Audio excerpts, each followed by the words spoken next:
شورش کشمیری وزادار انسان تھے. انہوں نے جنرل رانی سے یہ کہتے ہوئے ساری البم نظر آتش کر دی کہ اقتدار سے محروم ہونے والے لوگوں کے عیب اچھالنا بزدلوں کا کام ہے.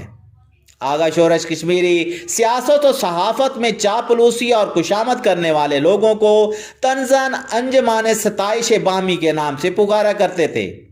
دوستو، آپ نے شیخ رشید کو اپنے ٹی وی انٹرویوز میں انجمن ستائش بامی کے الفاظ دہراتے دیکھا سنا ہوگا، اور شیخ صاحب بارہ یہ بھی کہہ چکے ہیں کہ آغا شورش کشمیری میرے استاد تھے.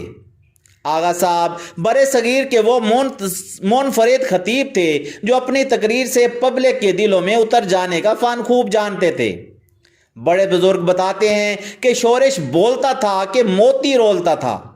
ان کے 4 گھنٹے کی تقریروں میں مجمع کو سانپ سونپ جاتا. ان کی تحریر و تقریر سن کر بوڑھے بھی جوان ہو جاتے تھے. ایک بار سید عطا اللہ شاہ بخاری بھی شورش کی تقریر سن کر بے اختیار کہہ اٹھے. شورش کی تصویر سن کر یوں محسوس ہوتا ہے کہ بوڑھا عطا اللہ جوان ہو گیا ہے.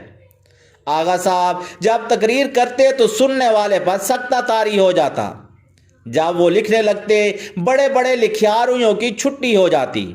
میرے وطن کی سیاست کا حال مت پوچھو، گری ہوئی ہے طوائف تماش بینوں میں. دوستو، یہ مشہور شعر بھی آغا شورش کشمیری کے قلم کی تخلیق ہے. تحریک ختم نبوت آغا شورش کشمیری کی زندگی کا عظیم اثاثہ تھا. وہ تب تک چین سے نہیں بیٹھے جب تک انہوں نے 1974 میں قادیانی کو غیر مسلم اقلیت قرار نہیں دے دیا گیا. انہوں نے اپنے سیاسی جدوجہد کے دوران اپنی زندگی کے سارے 12 سال قید و بند کی مشکلات جھیلتے ہنسی خوشی گزار دیے. آغا شورش کشمیری 24 اکتوبر 1975 کو لاہور میں خالق حقیقی سے جا ملے. ان کے جنازے کی اگلی صفوں میں مولانا مفتی محمود، مولانا غوث عباس ہزاروی، مولانا کوثر نیازی، ملک معراج خالد، غلام مصطفیٰ کھر اور حفیظ پیرزادہ سمیت ملک بھر سے مذہبی و سیاسی قیادت جمع تھی، اور وہاں ہزاروں لوگوں نے آہوں اور سسکیوں کے ساتھ اپنے محبوب صحافی کو خیر باد کہا. لیکن اتنا گہرا یارانہ ہونے کے باوجود بھی بھٹو صاحب کہیں نظر نہ آئے. اگلے روز مسٹر بھٹو PIA کے جہاز میں بیٹھے اور چائنا چلے گئے. ایک ہفتے بعد جب وزیر اعظم پاکستان کی واپسی ہوئی تو اپنے مرحوم دوست کی فاتحہ خوانی کے لیے ان کے گھر یہاں ذوالفقار علی بھٹو نے بتایا کہ مجھے آغا شورش کشمیری نے کہا تھا آپ میرے بچوں کو آکسفورڈ یونیورسٹی نہ بھجوائیں اور نہ مجھے پلاٹ بھی نہ دیے جائیں، لیکن اللہ کے واسطے تم افواج پاکستان کے 2 قادیانی جرنیلوں جنرل عبدالعلی ملک اور ظفر چودھری کو ان کے عہدوں سے ہٹا دو. میں سوچتا رہا کہ میں اب تک ان دونوں قادیانوں کو فارغ نہیں کر سکا، تو میں کس منہ سے اپنے دوست کے جنازے میں شرکت کروں گا.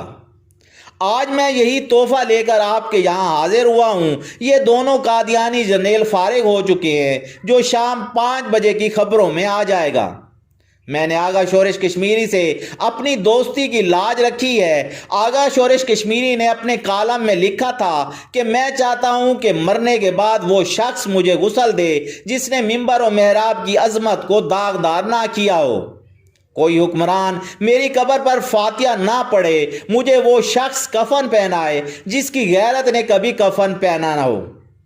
مجھے وہ اشخاص کندھا دے ظلم و زور کے خلاف لڑتے رہے ہو، اور میری قبر پر ایک ہی کتبہ لکھا جائے یہاں وہ شخص دفن ہے جس کی زندگی تمام عمر عبرتوں کا مرکہ رہی ہے.